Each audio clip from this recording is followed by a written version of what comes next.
Joe Mullings from 160 Studios, and this is the 2023 edition, the Medtech Outlook. With me is Holly Scott, Matt Kaufman. Between us, about 70 years of Medtech experience, chatting with everybody. Well, we started on the phone, and then it was text, and then it was email. So anyway, Holly, welcome. Thank you. Nice to be here again. Always, Matt. Survived another year. Yeah, survived another year. It's a good entree. So we thought we'd chat about a few things today. We have, God, there's so many things to chat about.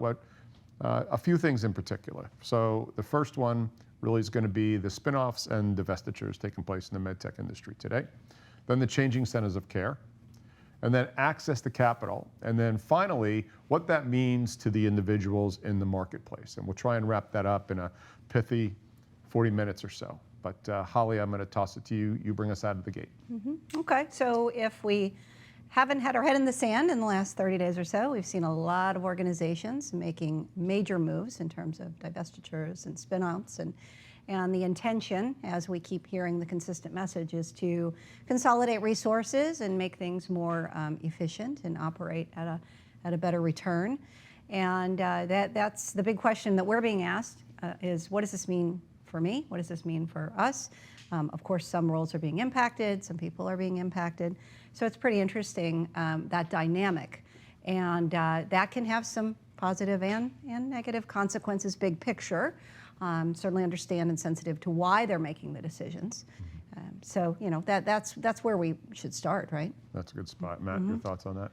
Yeah, so on the macro level, it yells opportunity to me for a few reasons. One is more resources, more focus on a particular technology that may not be getting what it needs because it's a redheaded stepchild. It's not their core competency. It's not what the current CEO wants. And so we spin that out. Now you get a chance to build out new leadership, build out a new team.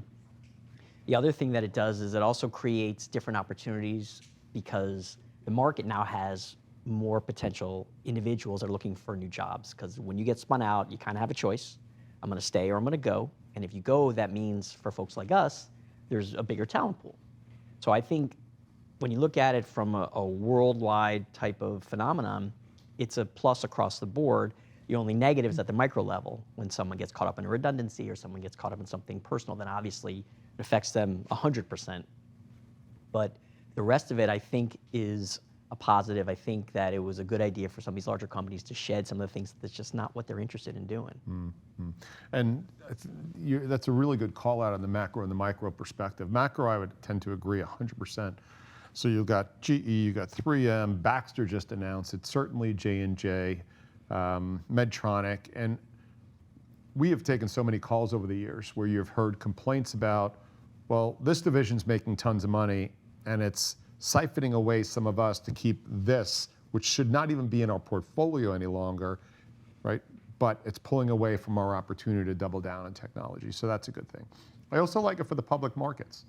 So I think it's great that GE is going out in the public market. Out of all of them, I like the J&J and I like the GE spin-outs. I think it's, to your point, let's give somebody else a piece of the pie to own and see what they do with it. We do that at TMG.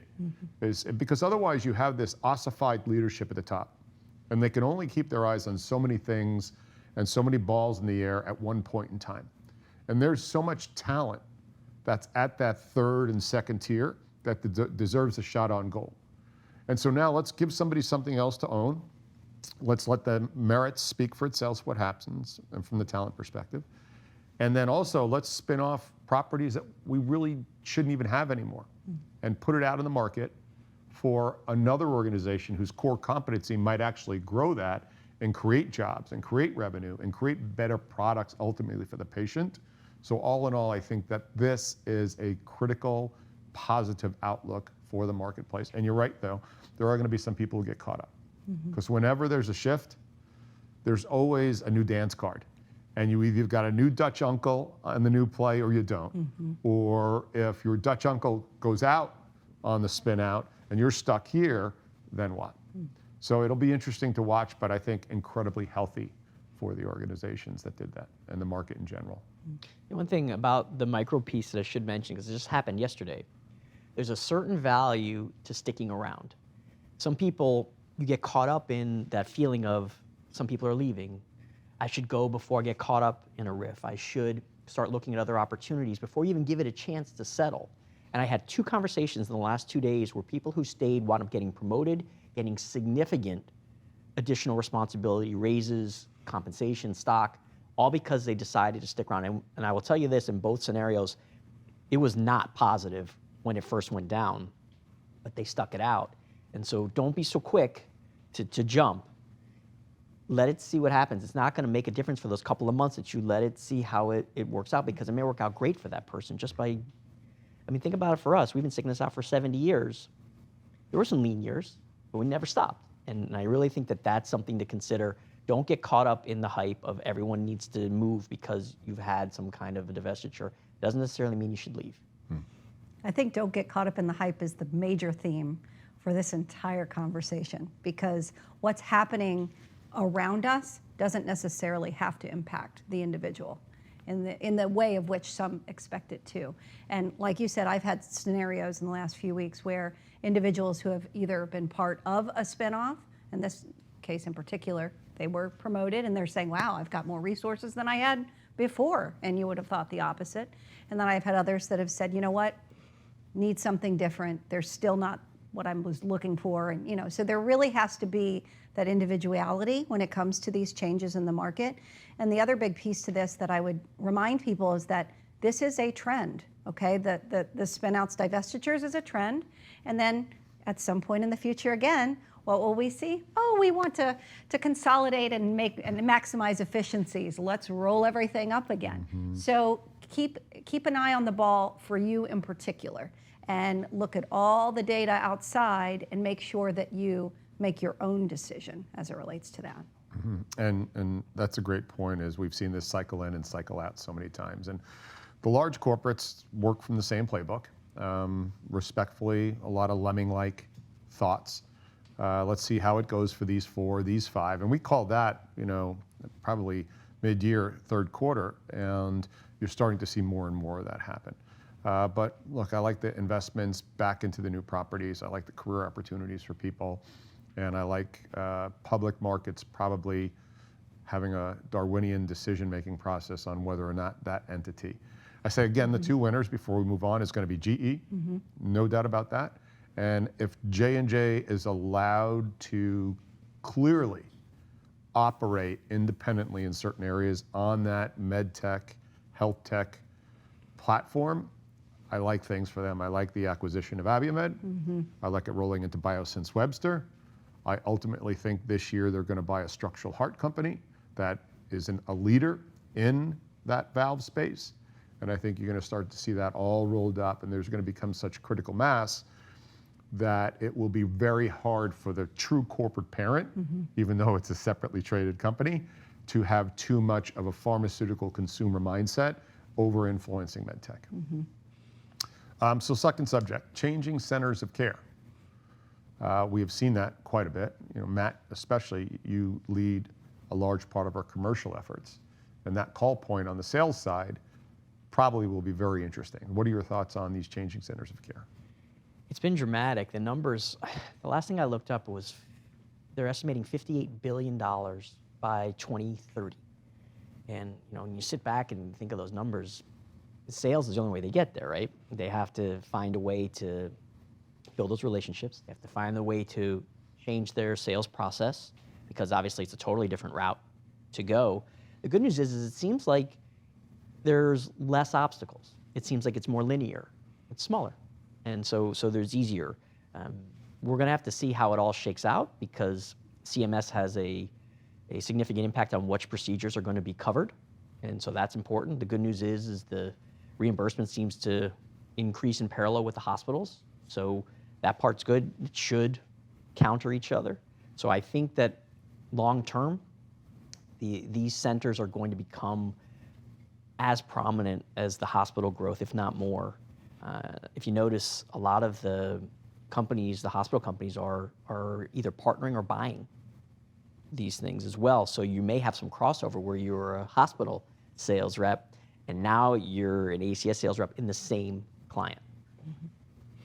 Yeah, it's interesting too. Some of the more progressive organizations, large and small, are thinking about how to not only bring product service to those centers, but help those centers form.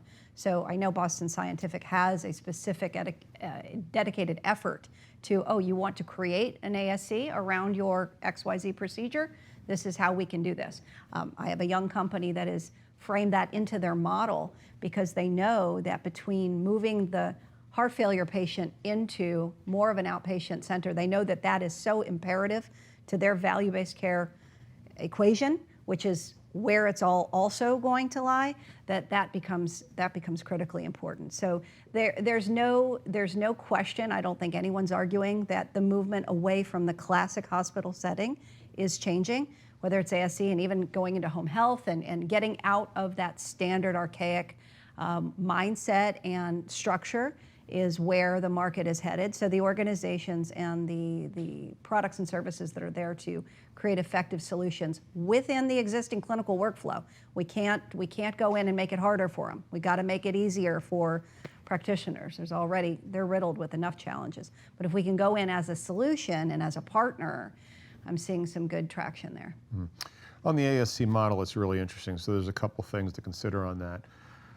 The owners of ASCs now, every doctor hates to be an employee, so she would prefer to be an owner or some sort of vested interest in it.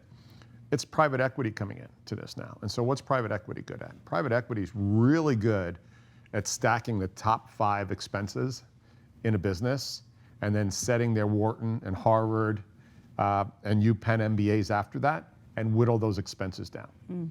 So the large medtech companies have never had to go hand-to-hand combat against a force like that. So that's going to be disruptive. That's one thing. The positive side of this is hospitals generally work on large contracts. So if I own a stapling business and I'm not Medtronic and I'm not J&J, I'm going to have a hard time getting into those hospitals around these large contracts, right? But what we're watching now is a lot of these emerging tech companies find an easier path, Matt, as you had mentioned, to getting to the decision maker, getting that, let's call it the stapler, in the surgeon's hand for her to fire that and go, wait a second, wow, for whatever the performance parameters are better than the current standard of care. So I think ASCs become a ground level, grassroots entry point for emerging tech. Here's the other concern though now. So we talk about, let's see, what I think healthcare is 19% of our GDP, which is crippling. And of that 19%, 80 to 90% of that are spends and comorbidities, meaning that you either have cardiovascular issue, a neuro issue, orthopedic issue, diabetes, hypertension. That becomes then a more complex patient. And the complexity of those patients now become an issue on trying to take them out of a hospital and put them into a procedure, into an ASC. Because that's the last thing ASC doesn't want a Joan Rivers moment, right? So you've got sort of some risk stratification going on there right now with that patient population. I think that unlocks a large market that has yet to be created of diagnostics. Think, okay, not every heart failure patient is the same. Not every hypertension patient is the same. In a hospital setting today, it's a box check. Do you have hypertension? Are you a heart failure patient? Check, boom. I think you're going to start to see a parsing and a business opportunity that directly lays between the hospital and the ASC or the alternative centers of care. That will be a diagnostic risk stratification of being able to import those patients into the ASC or alternative centers of care model. So I think that's super important to understand as well. And we certainly don't want hospitals to go away, but let's call them what they are. They're these large brick factories of healthcare in the middle of cities that everybody shuttles in and shuttles out. It's a factory. It's not a focus factory, it's a general factory. So I think the more precise we get with our healthcare, the more that you have aligned incentives between the payer, the provider, and the clinician, all working together, I think it's going to be really good for the device companies once they figure out, maybe less so for the big ones, because the cost, the biggest expense on a device is to put the sales rep in the field and have him or her call point and service. And so now all of a sudden, that model changes dynamically. So I believe that changing centers of care and ASCs is going to be a big difference. How about home health? What are your thoughts on that while we're on that subject? Well, I think it really dovetails well into the idea of the innovation and the percolation that can go on with these smaller, more captured audiences.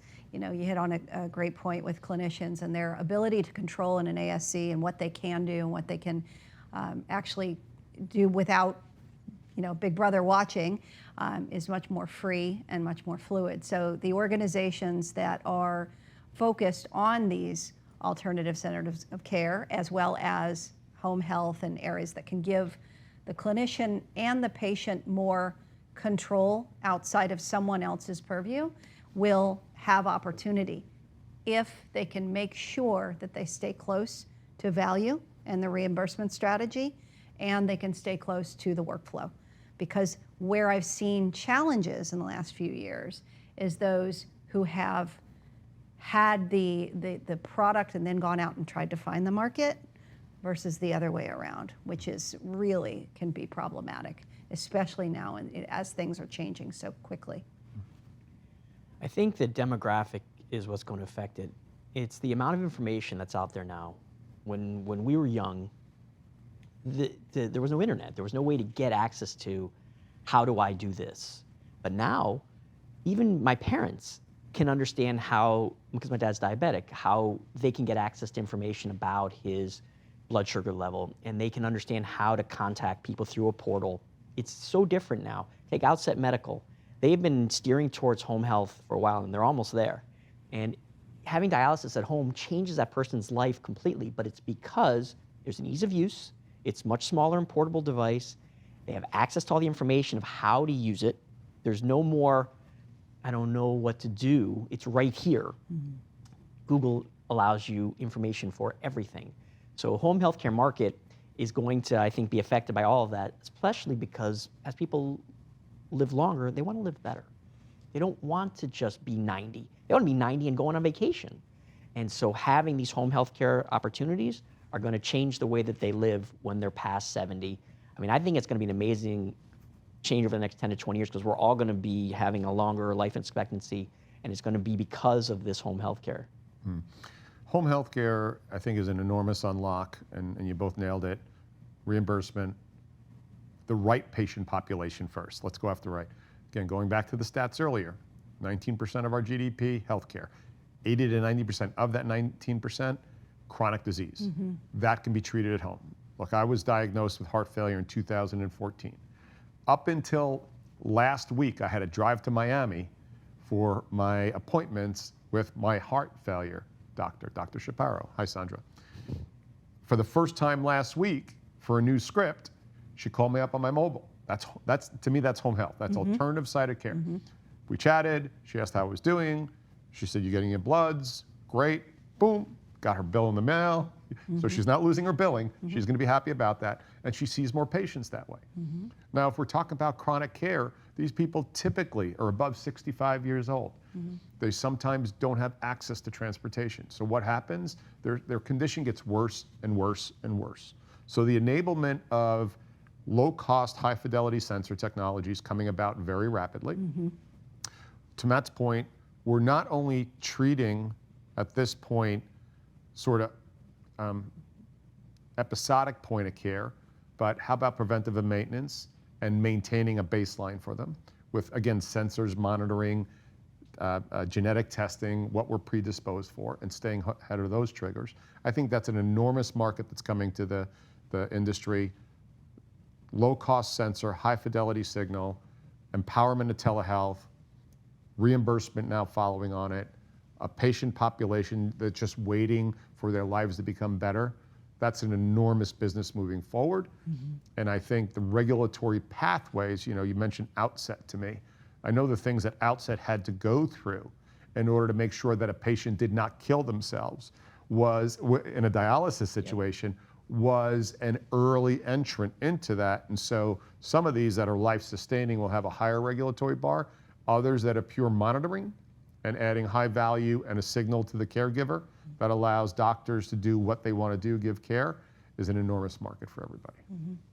I think we'd be remiss not to mention the preventative health, the bubble of consumer driving their health on the long term. I mean, I see it with my teenagers, you know, how they're into their stats and into their health. And that empowerment is something that we're going to continue to see gain momentum. And the technology that is allowing for us to have information about our health that we didn't have as younger adults will become currency of the future. There's no question in my mind that that's going to be something that we watch. It may be a longer haul, but some of the companies this year may be strained revenue-wise because of the economic condition and the accessibility to disposable income, so to speak. But in general, those tools and those assets to have the ability to manage disease, whether it's something diabetes or just neurological mental health or whatever it might be, to be able to do that with tools at home and be able to interface with a doctor you've never met or a clinician that you've never met or a coach that you've never met. You know, all of those things are going to be really empowering. Agreed. Next subject is what drives our whole industry: access to the dry powder, access Drum roll, please. to investment, access to public markets, venture markets, private equity markets, dare I even say SPAC and even crowdfunding. Let's throw them all in the mix now. So Matt, your thoughts on the access to capital and what impact does that have, large strategics all the way down to angel round financing? Getting an A round has become rather complicated. You know, there's no way to sugarcoat it, how hard it is for someone who has a great idea and just can't seem to get off the ground, because a lot of these VCs, I wouldn't call that they're being careful. I would say they're just being more discerning. And like one of the ones that I work real closely with, and they are very involved in medical device, they've made it very clear that they have a few guidelines that they will not bend off of. One is you must have first in human clinical results. 2, you must have a therapeutic device. 3 is they don't play in digital health, biotech, or pharma. Now that's limiting, but not to them. It's limiting to the people who want their money, but their lane is this, and they stay in it. And I've heard from other VC firms that they're doing similar type things, where they're setting governors or parameters for how they want to do it. The good news is there is money out there. If you follow Twitter and you follow PitchBook and these other things, you see the people are gaining their B and C rounds, not as much A, but at least there's money out there to be had. I don't think it's as intensely competitive as it was. It used to be there were multiple VCs bidding for the ability to invest in your firm. They don't have as many choices, but there's still access. So I just think that it's not gone, it's just different. Mm-hmm. And so like we were talking about with trends earlier, it's changed. And the good news is there's still people want to do it. It's not like the VCs aren't interested. They just have specific guidelines that they have to hit. Mm-hmm. Yeah, no doubt. They're much more discerning is a good word. I had an investor I was chatting with a VC last week, and the words he used I think are really appropriate. He's like, it's not like 2008 where there wasn't money. The money dried up. We are pausing. We are being more considerate of the investments, and we're being more careful. And frankly, there's bidirectional value there, because the young budding entrepreneurial founder over the last 2 years who are having people bid and up their valuation and getting confused by that process now have the opportunity to have the longer courtship that VCs are also looking for. They want to develop relationships with these potential founders and really see how they move, how they act, understand what's going on under the hood with their technology, and more of a long-term game. So with some of the CEOs that I've chatted with, we talk about the fact that whether you're fundraising in 6 months or in 18 months, fundraising starts now. You need to be developing those relationships and developing those potential, those people who can really move the needle for you when you need it. This is all part of the dance. It's part of the courtship and part of the diligence process. Mm. You know, access to capital is a pretty dynamic. I know we just chatted about VC, but VC also is one aspect. And let's start at public markets first, right? So public markets have gone pretty flat. Mm-hmm. Although I know we've got a client IPOing on Friday, mm-hmm. Whatever day that is, January 25th. I know another client IPOing in February. So I think last year there were maybe 3 IPOs, if I'm not mistaken. So the IPO market is there. Now, whether or not you're going to have to longitudinally follow that and see how that works out.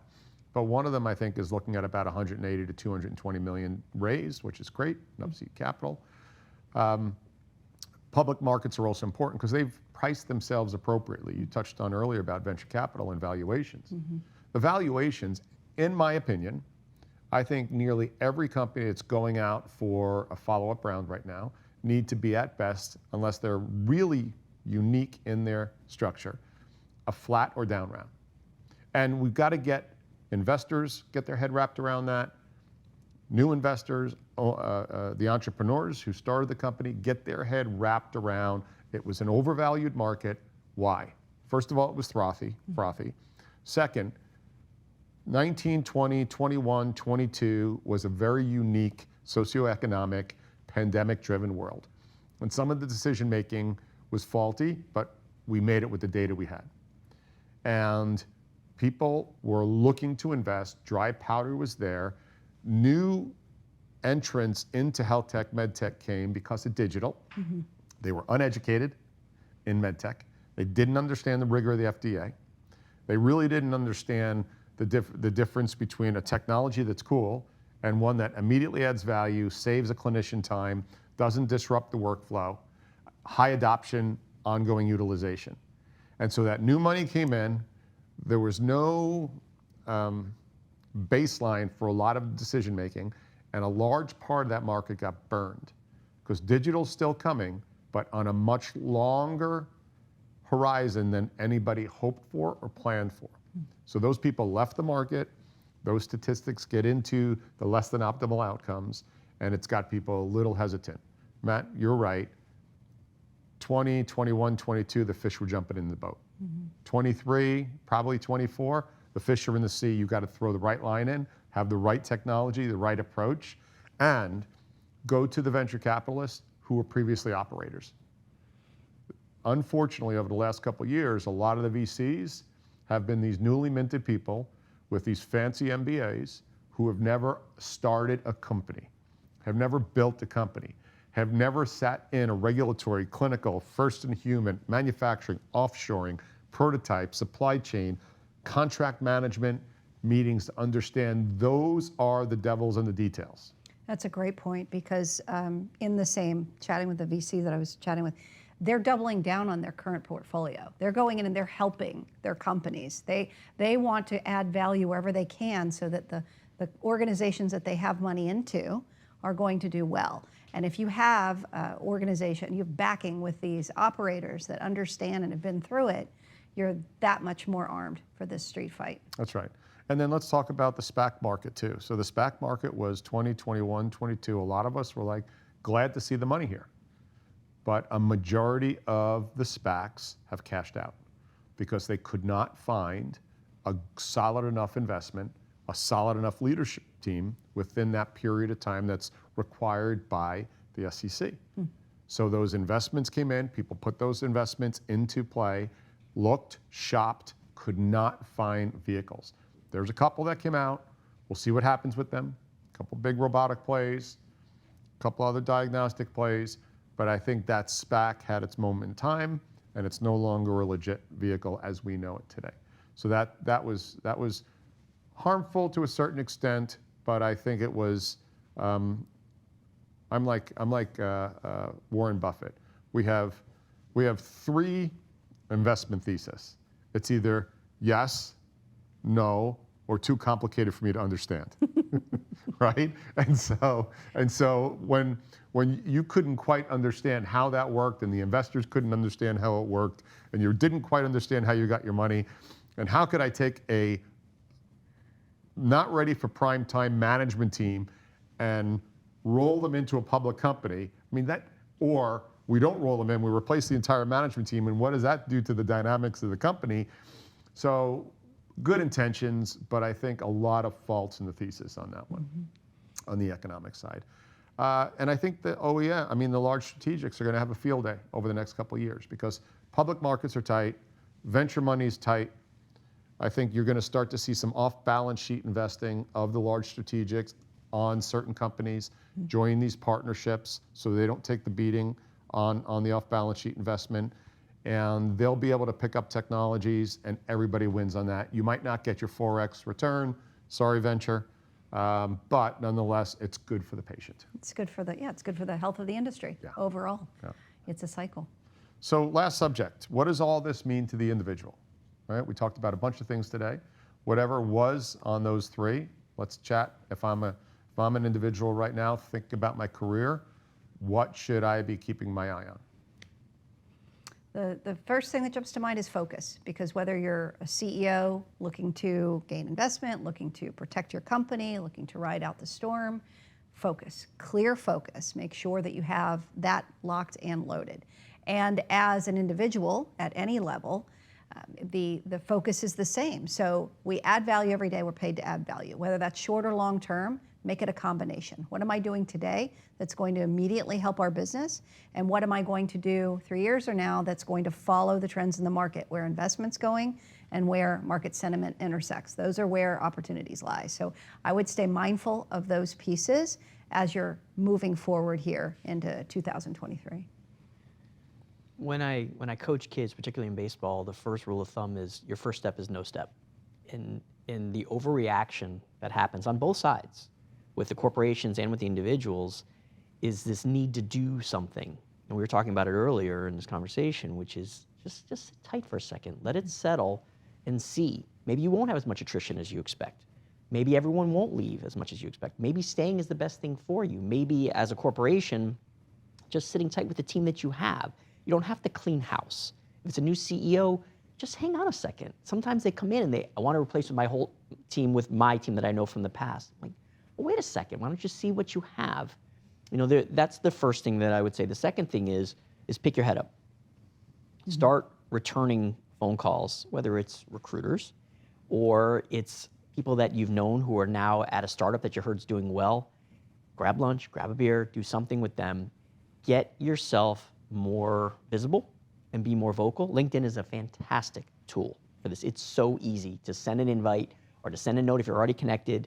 Hey, you're gonna be in town and be at such and such a conference. It doesn't have to be an overt, hey, what do you got cooking? Is there a job for me? Because that never works. It's always just, how are things for you? How's your family? What kind of technology is that? I'd love to learn more about it. And it's soft, but now that person is starting to associate that you're interested in what's going on at their company. Same thing with working with folks like us. Just respond. It doesn't mean you have to go anywhere. Still can just stay put. But if you don't start paying attention and then something happens, there's usually a 3 to 6 month lag, especially with the market's a little more sluggish. So don't wait.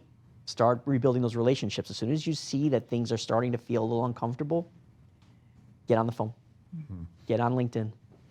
So I think what's going to be really interesting from the corporate side, look, I think cumulatively, we were doing the math before the session, something like 80 years between the three of us in this crazy search business, in medtech in particular. Here's what's going to happen. We're watching large tech companies shed employees like crazy, right? I get it. I think, unfortunately, especially in Silicon Valley and the tech companies, your success was deemed by how many people you just added last quarter to your team, not revenue, right? So that though is going to have a little bit of an influence on decision making for other companies right now that we've watched. The digital companies have constrained their spend on medtech. The digital companies have constrained their spend, have really looked at their sales organization because they're not getting the uptake, adoption, utilization as they had hoped, and that's okay. They know that going out for another C or D round right now is going to be a tough battle. Their current investors don't want them to, because I don't think it's going to be an up round. So you're starting to see that constraint. On the large strategics, this is the one that concerns me a little bit, but it'll come back around. What do we see happen with large strategics? Well, all of the initiatives, and right now I'll call out for this session 3 initiatives. One is the DEI initiative. The second initiative was the health inequity that takes place in our world today.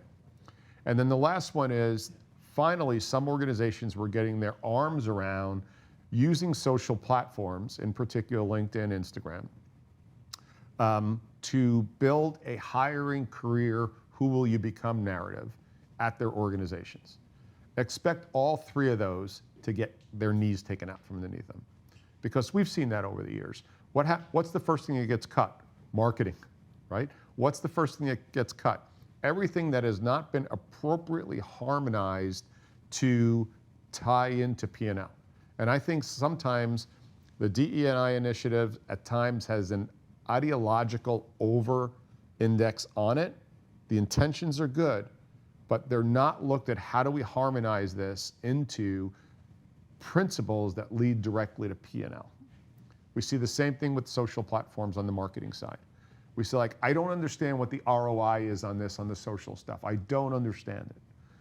And then certainly on the health and equities, look, that's a big business unlock on an untapped, deserving healthcare market where patients either don't have access or cost or outcomes haven't been, I guess I would say, validating to the sale of a product.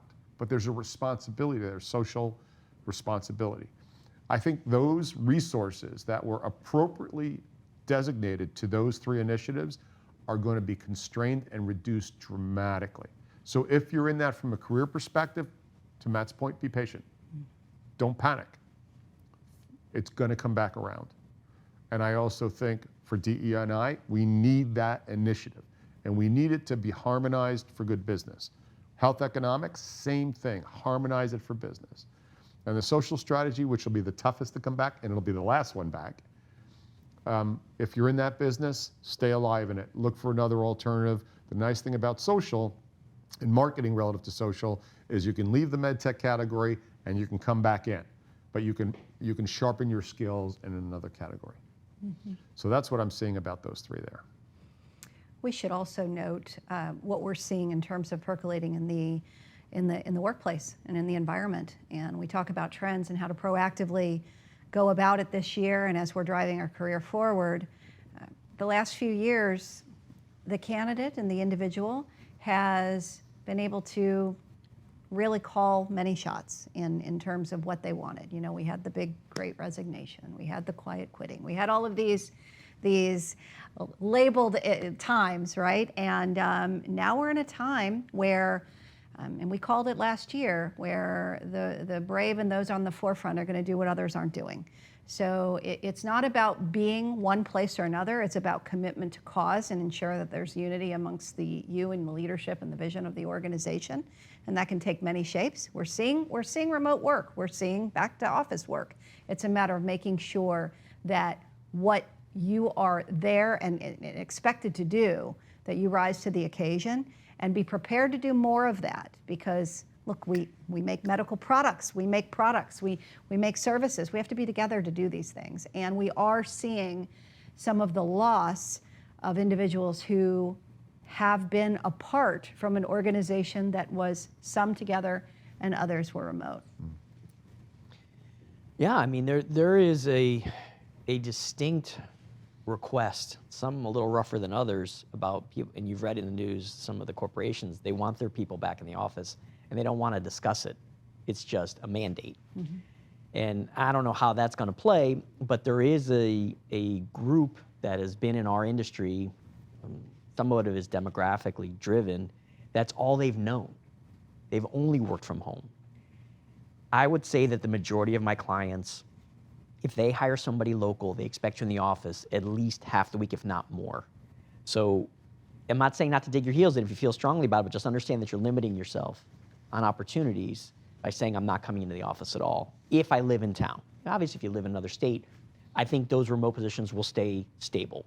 But if you're 30 minutes from your office to expect to work from home every day, I think those days are behind us. Mm. Yeah, and closing that one out, it's such a tough one. I think what happened was, Holly, you said it, when the pandemic hit, companies were afraid to lose headcount. And they actually went on an overhiring spree in order to hedge their bets. And now they're starting to look at some of that headcount and say, do we really need all these people? Especially with the perceived climate coming up. And also people are realizing that I don't need 100 people to do the work of 50. And I'm going to ask my 50 high performers to work how they usually want to work. We know the Price's Law theory is the square root of any company head count. So if it's 100 people, 10 people do 50% of the work. The other 90 do the other 50%. Well, you know, those that sort of fumbled away the opportunity to have a good conversation with leadership about, hey, how about some compromise longitudinally for this? Can we figure it out? No, I saw and I heard, and I mean, this is thousands of conversations we've had over the last couple of years of people digging in their heels. And like, where did you think that was going to go? Seriously. Somebody holds all the power, all the money, all the career. You can certainly leave and go somewhere else. But if you're leaving and going to a new organization and we're making things, and it's not a category that typically was remote, clinical, health economics, reimbursement, you know, field-based, then you're going to be working on your heels because there are people who want to get back to work. Well, it comes back to make sure you're keeping your head up. You know, Matt made that point. That's something that we should be doing universally all the time, always, any market, whatever. Keep yourself current on what's happening.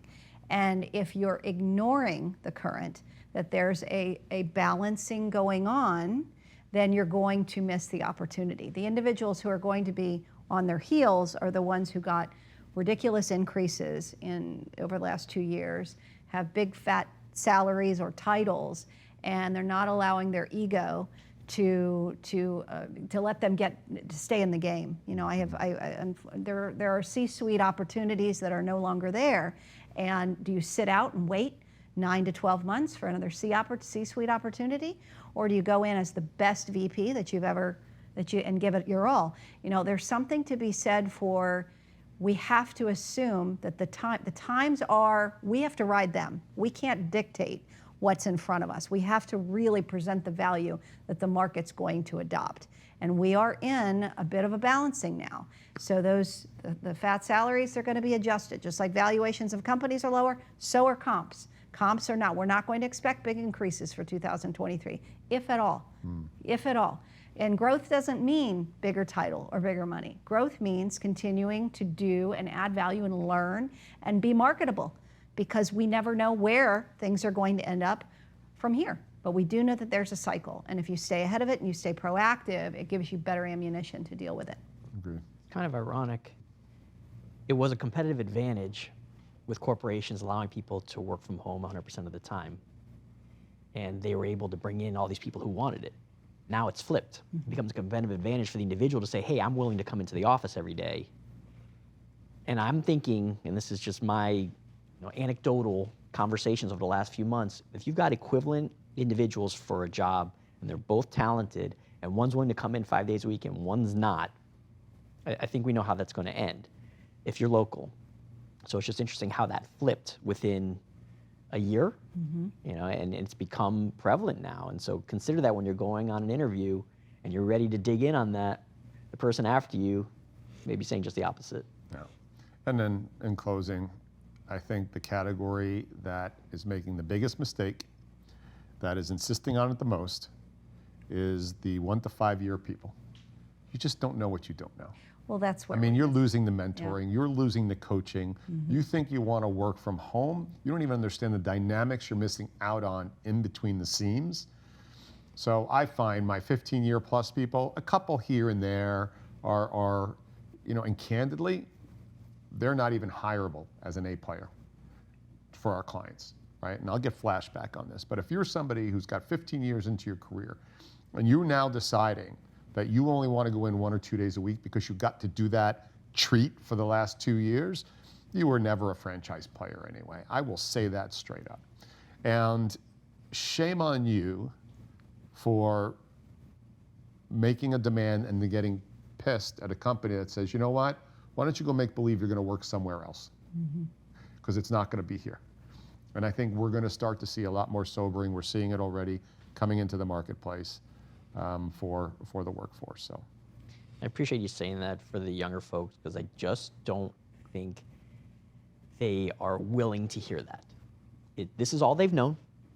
And I had it happen to me with an individual recently where she could not understand why they were expecting that. It was appalling to her. And she's brilliant, by the way, highly educated, great young talent, absolutely would not move. I'm like, okay, no problem. Meanwhile, we place someone else there.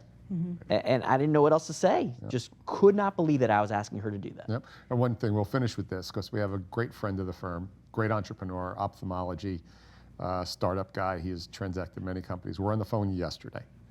And David goes to me, we were talking about WFX, or work from none of your business, as you call it. He's like, you want to hear a little microcosm of evidence as to what is really going on? He goes, I got this hoity-toity barbershop that I go to down in Boston. He said, they're not open on Saturdays anymore. And he asked the owner why he's not open on Saturdays anymore. He said, because the people who are supposed to be working during the week, who used to have to come in for a haircut on Saturdays, now come in during the week, so I don't have to open on Saturdays. So that tells you what's happening on Main Street America in regards to work from home. So I'll leave you with that one. Hal, Matt, it's always fun. I'm sure our audience loves it as well. All right, see you again next year. See you again next year. See you next year. I'm Joe Mullings from 160 Studios. Be well.